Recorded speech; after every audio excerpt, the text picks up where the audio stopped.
Welcome back to the Basketball Show. We're pleased to be joined now by the first inductee into the Edmonton Stingers Ring of Honor, longtime Edmonton Stinger, University of Alberta Golden Bear great, Brody Clarke. Brody, how are you today? Hey, Paul. Thanks for having me on. I'm doing well. How are you? Doing great. It was nice to see you back in the city last weekend. Congratulations, Brody. Talk about what it means to be the first inductee into the Ring of Honor.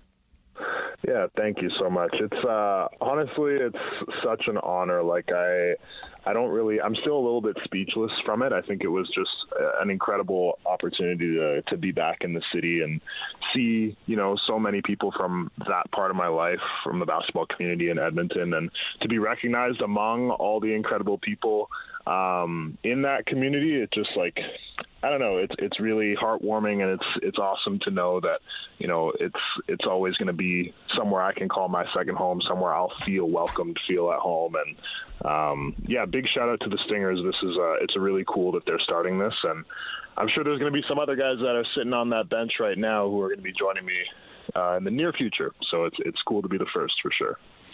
Brody, talk about your experience. Let's just start in Edmonton. You made an unusual decision in Canada. It's not typical for an outstanding player from Toronto to go out and play in Edmonton. What was it that brought you here? Yeah, I mean, a number of factors off the bat. I think that, I'll be honest, as a kid, I really was trying to chase the D1 dream like crazy. And then I got to my grade 12 year and I had some issues going on with my knees where I had to have surgeries, and it started becoming very difficult to secure Div 1 looks. And as you know, that's a much more sort of cutthroat environment in terms of the money being thrown around and the time you get to show up as the Canadian kid who goes to class and make a name for yourself. And so as I started to shift my focus and start thinking about staying at youth sports schools, the thing about the Canada basketball community is it's tiny. And so it's very tight knit. And as somebody who had been, in a bunch of youth Canada basketball programs growing up, I was relatively familiar with the various coaches. One of those coaches was Coach Barnaby. And so he reached out to me early in my grade 12 year. I hadn't quite decided I was staying youth sports yet, but he just kept in my ear. He was interested. He wanted to know if I did decide to stay and play youth sports, if I'd come out for a visit. And then, of course, that time came around, and man, I came on campus, and within a weekend, I met all of the academic advisors I wanted to meet. I saw a bunch of the players. I saw the facilities, which, I mean, we talk about the Saville Center. You're talking about a Division I facility ultimately. It's probably the best facility in the country. And of course, you got a coach who wasn't saying, "Hey, I need you to be healthy. I need you to hurry up and get back from these knee injuries." He was just saying, "I need you, period." And that was something that spoke volumes to me. I guess as a kid, it wasn't obvious to me how good of a decision it was, but it made the most sense at the time, and I got to study what I wanted to study in school. But looking back now, I mean, best decision I ever made. I'm so happy I came out.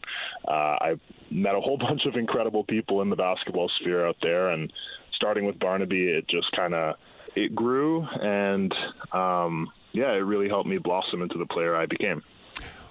You said something that I think is really key and very interesting, and a tribute to Barnaby and his philosophy, because as you went through your great career as a Golden Bear, you did have injury issues. You missed an entire season, as I recall, but everybody hung in there together. Nobody panicked. Everybody just did the right thing. Everybody, and by everybody, I mean you. I mean your family. I mean your family easily could have been saying, just get back out here, Brody. The coaching staff, your teammates, everybody, it seemed, circled together and rallied around each other, and everybody was in it with the right commitment, Brody, and in it for the long haul together. Yeah, it's such a valuable thing. I mean, you don't get to find a lot of places in the basketball world where it's more about the wholesome experience of the student athlete than it is about the athlete or than it is about the student. It's, okay, how do we make all these things, pull in the same direction and grow together in the best way for that kid, and give them as much support and love and opportunity as they can get from top to bottom, right? This is something that I think Barnaby held as a value. This is something that, I'm sure Greg and Horwood held as values before him. This is something that the entire Edmonton and specifically U of A Golden Bear basketball community sees as important. And you see it not just in people like me who come through for the 10 years, but in everybody who's kids that come out of Edmonton and play for U of A, kids that come up from the U.S. and played for the U of A in the past. Everybody who comes through the program ends up with this incredible, affinity for it and this incredible experience that's more than just the basketball experience they got. And that's something that you don't find everywhere. And I told Barnaby at my senior night, I remember, I trust him with my life at this point. He never looked me in the eyes and told me something that wasn't true. He was always straight up with me. He was always honest about what he needed from me, where he saw me going, what he saw as, things I can get better at, things I'm doing well already. And so having somebody in your life like that, at that level of sport, who is going to push you, but also support you and love you that's paramount. What you've just described to me, Brody, is exactly what the post-secondary experience is supposed to embody. And yet it's a diamond in the rough because, as you also accurately describe it, that's rare to have that combination of elements work together as it did. And it's not like it was all smooth sailing like we touched on. I mean, there were injuries in there that disrupted your career. But let's come out on the backside. You came out on the backside after your outstanding collegiate career. You had the experience in the first year with the Stingers as the U Sports player. And I remember Brody Clarke, the rookie. You got some minutes. You made some contributions as the season went on.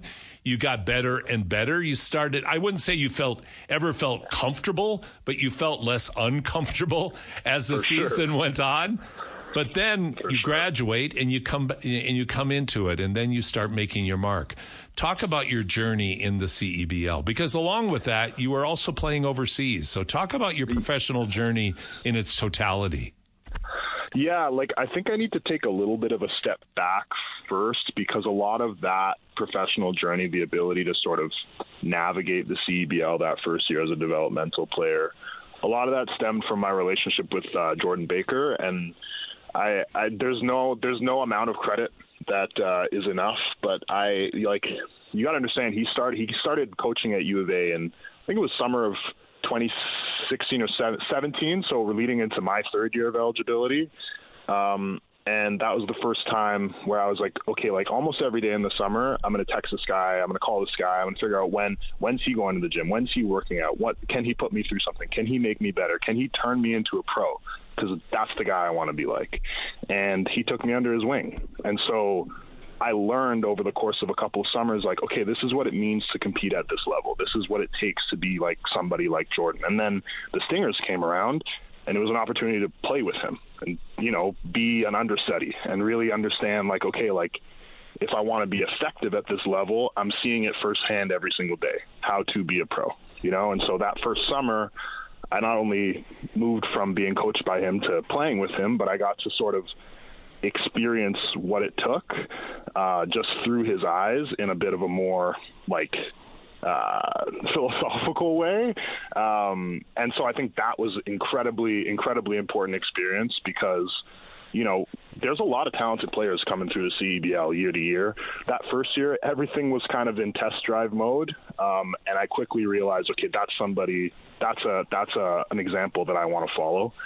And I just sort of took that and ran with it. I came back the following summer as a full-on pro after my U Sports career. And I was like, well, here's how I have to comport myself. Here's how I have to, approach every single day of practice. This is how I have to approach every single game. I already knew a little bit about what it was going to take for me to be successful at that level, because I got so much time seeing it firsthand.